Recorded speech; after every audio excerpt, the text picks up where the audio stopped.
Fiji up against Scotland, folks. The final match that I watched, it was not the final match played, but of this final round of the Nations Championship. Southern leg, Fiji's home game at Murrayfield. They've lost 33 points to 17. The game was close for quite some time. I feel like the Scots will be a little bit disappointed with their rate of conversion, but by the 80 minutes took the game away from the Fijians. The Fijians got maybe a bit more of the balance they're looking for in terms of wanting to play Fijian rugby and being able to kind of be defensively solid. But they didn't have enough ball.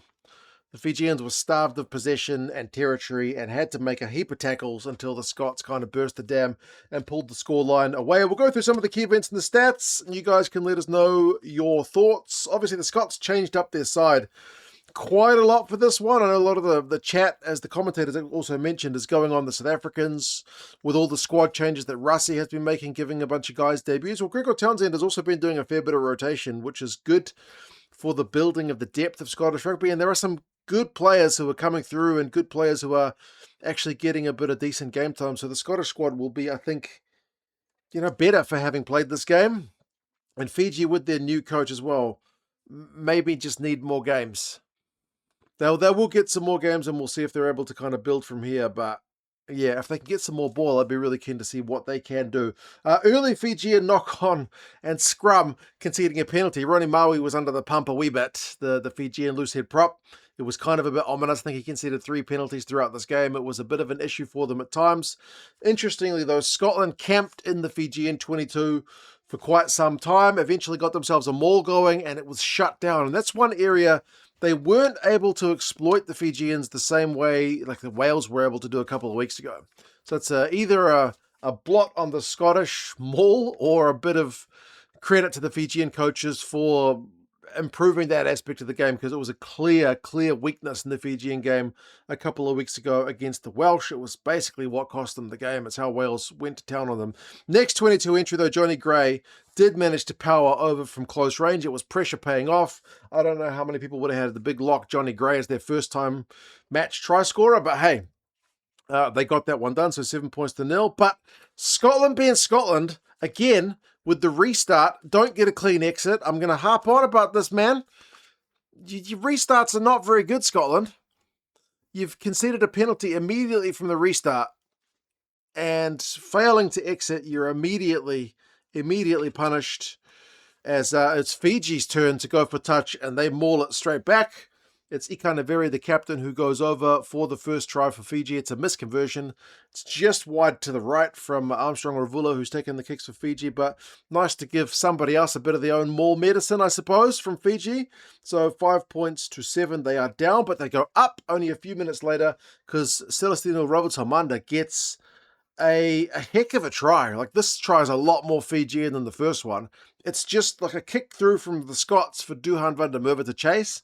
And they did that several times throughout this game. It's a legit option. But man, if the Fijians can see some space after you've put a kick through, you better be ready to defend. Because Wainingolo, only inches away from the touchline after it's gone through Muntz's legs, because Muntz just got nutmegged by the thing, as the commentator mentioned. Wainingolo just cuts to the left, gets out of his own 22, and the Fijians are looking to play to the right. They don't want to go for the exit kick. They look, they see it's on, they play to the right. Tuisovu gets it to Roberts-Hamanda after, Tuisovu's had a big old carry. He puts the grubber because he sees it up against Bayliss, who had a pretty good game, but Roberts-Hamanda's always going to outpace the loose forward Bayliss, regathers the ball, and it is try time. Another misconversion. That's a real terrible kick from Armstrong Ravula the second time, but 10 points to 7. So Fiji are in front. Basically two shots, 2 tries from the Fijians, and that's the one area I think that they will be pretty pleased with. The conversion rate for them was quite efficient. They didn't have that many 22 entries, but when they got them, they more often than not, they scored. So 10 points to 7, although the penalties were starting to add up, and it remains an issue. The discipline, it's more than one thing. It's obstruction, which is a soft one to be giving away, not rolling. Playing the 9 was a stupid one from Tangitingi Valu, and he gets himself yellow carded. So the penalty count at 25 minutes is 6-1 against Fiji. So it's far, far too high. Third maul attempt for the Scots in the match gets stopped again by Fiji. The next Scottish line out, I was pleased that they actually started to vary it up. Hey, we've identified Fiji are weak at maul defense. Let's maul them, and maul them. It ain't working. Let's switch it up. They had the hooker peel off, but still the Fijian defense held, and it was a real credit to them for not having any pill and just having to survive wave after wave of Scottish opportunities. And eventually, despite the yellow card, Fiji were the ones who actually scored. Like, Scotland had a chance not too long later, gone 6 phases in the Fijian 22. They'd had like one-off carries, they'd had Horn shifting direction, but they'd lost the ball, conceded a penalty, so another missed chance. And Fiji, like, cross kick from Muntz to Robo Tamanda. After that, also mauled it earlier, got themselves maul advantage. Cross kick, looking to play, gets him with loose forwards out on the left, and then a carry from Tuisoa up the guts. Tanakai Vata with the pick and go. Third try of the first half for Fiji. They take a 17-7 lead at halftime, despite only having 36% possession and 25% territory. They are the kind of poster boy for being clinical, where Scotland have had, I don't want to say countless charges because you could count them, but many, many chances not taken. The efficiency rate was poor. Second half starts, another soft penalty conceded from Fiji at the breakdown. Another missed opportunity from the Scots, like George Horn. I was really keen for him to have a cracking game. I don't know, yeah, there's some of the decision-making left a bit to be desired, like ran straight into 3 Fijian players, got himself held up, so turned over in the tackle. Finally, they did take a Scottish chance on 53 minutes? It's Pierre Schoolman who finishes it off. Again, it's a penalty conceded by Fiji, not releasing. They go for touch. They have a nice carry from McDowell, which is, again, don't go for the maul. Let's vary it up. McDowell bursts onto the thing from set play. Really good advantage line carry. And then the next, I think it was Horn who threw the pass, though. Credit to him. I was just giving him a bit of grief earlier, but to a rampaging Schoolman. Powers over. 17 points to 14. Scotland are suddenly back firing. They came close to a quickfire double, but Bayliss lost the ball over the line. And there's a big TMO call for Jamie Dobie to see if he's grounded the ball over the line.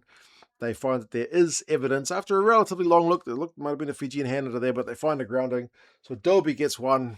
I think the Scottish subs maybe it's one of the key parts in this game, eh? Like, the Fijian guys were already on the back foot with the Scottish starters, and when Gregor cleared the bench, it really added some extra vitality and punch to the Scottish attack. So, yep, Dobie gets his one. The Scots are in front, 21 points to 17.